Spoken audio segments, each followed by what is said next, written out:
याद रखना है, रूल ये है कि इस वर्ड को आप देख लें, कौन सा वर्ड है, एज वेल एज। क्या वर्ड आया, एज वेल एज। जब एज वेल एज यूज हो रहा हो तो आप देखेंगे उससे पहले भी एक सब्जेक्ट होगा, उसके बाद भी एक सब्जेक्ट होगा।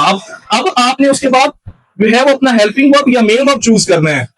तो आप इसके मुताबिक चूज करें या इसके मुताबिक चूज करें या दोनों को लें। अब देखिए ना, अगर हम दोनों को लेते हैं, बड़ा इंपॉर्टेंट रूल है, इसको याद रखिएगा, आई एज वेल एज ही। अगर हम दोनों को लें तो आर आता है, अगर हम ही के मुताबिक लें तो इज आता है, और आई के मुताबिक लें तो एम आता है। तो रूल क्या है, तो बेटा रूल आपने याद रखना है। ये याद रख लेंगे तो कोई भी सेंटेंस आएगा आप उसको इजीली टैकल और बिल्कुल करेक्टली जो है वो उसको टिक कर सकते हैं। Most important form of verb के एमसीक्यूज जो हम कर रहे थे उसकी हमारी सेकंड वीडियो है, और इसमें भी जो है हम मोस्ट इंपॉर्टेंट जो है वो एमसीक्यूज करेंगे। तो हमारे पास एक सेंटेंस है, बी टी एवरी मॉर्निंग। अब यहाँ पर हमें पता लग रहा है सेंटेंस पढ़ने के बाद कि एवरी मॉर्निंग का वर्ड आया हुआ है। हमें पता है कि एवरी का वर्ड आ जाए, डेली का वर्ड आ जाए, समटाइम्स आ जाए, वो प्रेजेंट इंडेफिनिट का सेंटेंस होता है। जब ये प्रेजेंट इंडेफिनिट का सेंटेंस है तो हमने क्या फॉलो करना है, स्ट्रक्चर अपना, subject, first form of verb, S और ईएस, और विदाउट एस और ईएस, और आगे ऑब्जेक्ट। तो हमारा सब्जेक्ट जो है जब ही शी इट सिंगुलर नाउन होता है तो फिर हम एस और ईएस चूज करते हैं, और आई वी यू दे अगर प्लूरल नाउन हो तो फिर हम जो है वो फर्स्ट फॉर्म ऑफ वर्ब आती है विदाउट एस और ईएस। अब अगर हम वी पे देखें तो वी के साथ हमारी एक तो फर्स्ट फॉर्म आएगी और विदाउट एस और ईएस आएगी।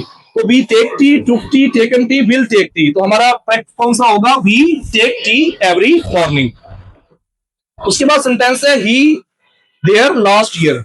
आपको पता है कुछ वर्ड्स हैं जिसके साथ हमने उसको पास्ट इंडेफिनिट इंडिकेट करते हैं और उनके साथ सेकंड फॉर्म आती है। जैसे लास्ट का वर्ड है, इसी तरह हमारे पास जो है वो आ जाता है अगो का वर्ड आ जाता है, ठीक है, लास्ट ईयर, लास्ट मंथ, अगो, ठीक है। इसी तरह हमारे पास कुछ और वर्ड्स हैं जो कि इंडिकेट करते हैं, ठीक है, जैसे यस्टरडे का वर्ड आ जाता है, यस्टरडे, अगो, लास्ट। ये तीन एक ऐसे कीवर्ड्स हैं जिसकी मदद से आप समझ सकते हैं कि ये हमारा जो सेंटेंस है वो कौन सा है, पास्ट इंडेफिनिट का, और हमने कौन सी फॉर्म चूज करनी है, सेकंड फॉर्म। अब देखें यहां पर है गोस, गो, वेंट, गोइंग। यहां पर कौन सी चूज करेंगे, वेंट। सेकंड फॉर्म कौन सी है, वेंट। तो यहां पर वेंट आ जाएगा। उसके बाद सेंटेंस है I as well as he responsible for this action. अगर मैं आप जो क्लास में बैठे हुए हैं इनसे पूछूं कि आई एज वेल एज ही के बाद इन चारों में से कौन सा आएगा, इस, एम, और या हैव, कौन सा आएगा, इस नहीं। अब इसमें रूल बेटा आप नहीं है।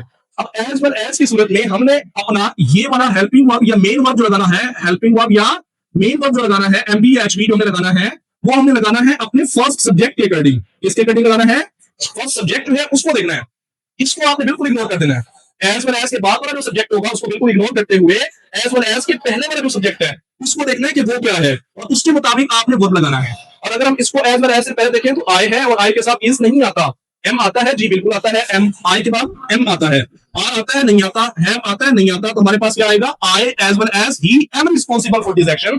यहां पर हम एज वेल एज के साथ क्या लगाएंगे, यहाँ आई की वजह से एम यूज करेंगे। तो कनेक्टिवली रूल क्या है कि सेंटेंस में जब भी एज वेल एज आएगा हमने अपना हेल्पिंग वर्ब या मेन वर्ब चूज करना है एज वेल एज के, यानी पहले वाला जो सब्जेक्ट है उसके according. This is a very important rule. He was wandering as if he, as if का इस्तेमाल आप अगर हमारी प्लेलिस्ट में जाकर पुरानी वीडियोस देखें तो लेक्चर नंबर 1 और 2 में भी मैंने ये इंडिकेट किया है कि एज इफ के बाद हमने जो अपना फॉर्म अपना जो है वो चूज करना होता है, वर्ब हेल्पिंग वर्ब, वो वर है। तो तीन वर्ड्स हैं आप याद रखिएगा, एज इफ, एज दो और विश। इन वर्ड्स के साथ would that, as if, as though, ये वर्ड्स आपने की वर्ड्स है, याद रखें कि जब भी आपके पास किसी सेंटेंस के अंदर कोई भी एग्जांपल, बिलियंस ऑफ एग्जांपल्स हो सकती हैं, तो किसी भी एग्जांपल के अंदर एज इफ, एज दो, वुड दैट आएगा या विश का वर्ड आएगा, तो आपने कोई भी सब्जेक्ट को यहां पर हमने वर्ड चूज करना है। तो रूल क्या है कि एज इफ, एज दो के बाद एज इफ, एज दो, वुड दैट, इनके बाद क्या आना है, वर्ड। तो यहां पर क्या आएगा, he was wandering as if he were the president. उसके बाद है आई सिंस 2022। आपको पता है फॉर या सिंस, इसके बाद जब टाइम आ जाए, सिंस या फॉर के बाद टाइम आ जाए तो हमने कौन सी चूज, वो परफेक्ट कंटिन्यू होता है। सिंस और फॉर के बाद अगर टाइम आ रहा है तो वो क्या है, परफेक्ट कंटिन्यू। जब वो परफेक्ट कंटिन्यू हुए हैं तो फिर हमने उसके साथ आईएनजी वाली फॉर्म हैव बीन के साथ या हैज बीन के साथ चूज करनी है। तो देखिए I teach, have taught, am teaching या हैव बीन टीचिंग, तो क्या सही होगा, आई have been teaching since 2022 क्यों? क्योंकि यहाँ पर since आया, यहाँ पर for भी होता, अगर टाइम होता तो हमने यहाँ पर परफेक्ट कंटिन्यू करते हुए कौन सी फॉर्म चूज करनी थी? Has been, have been, had been, इन तीनों में से एक अकॉर्डिंग टू सब्जेक्ट, और आगे जो है वो बीन और फर्स्ट फॉर्म आईएनजी चूज करना होता है। अगर मैं आपसे सेंटेंस पूछूं कि ये क्या, इसको हम किस तरह करेंगे? It raining for 2 hours, it raining for 2 hours, तो क्या आएगा? It is raining for 2 hours या it has been raining for 2 hours? कौन सा ठीक होगा? It has been raining for 2 hours. इसी तरह सिंस के साथ 2020 आया है, यानी सिंस और फॉर के साथ जब भी टाइम आएगा, सिंस और फॉर के साथ जब भी टाइम आएगा तो हमें हैज बीन और हैव बीन के साथ आईएनजी फॉर्म चूज करनी है।